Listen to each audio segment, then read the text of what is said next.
پیارے بچوں، کیسے ہو؟ کیا تم جانتے ہو کہ آج ہم ایک جادوئی جنگل میں ہیں؟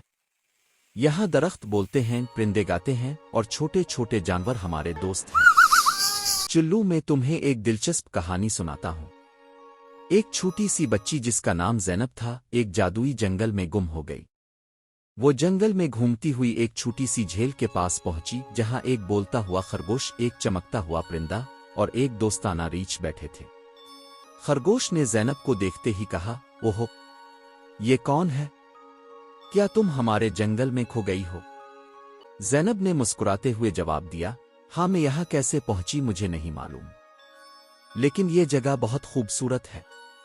چمکتا ہوا پرندہ بولا، یہ جادوئی جنگل ہے، یہاں ہر چیز ممکن ہے، کیا تم ہمارے ساتھ کھیلنا چاہو گی؟ زینب نے خوشی سے ہاں کہا۔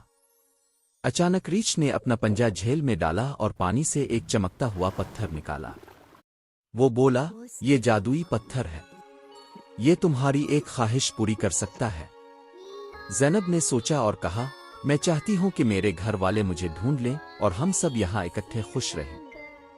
جادوئی پتھر چمکا اور اسی لمحے زینب کے والدین جنگل میں نمودار ہو گئے۔ وہ زینب کو دیکھ کر بہت خوش ہوئے۔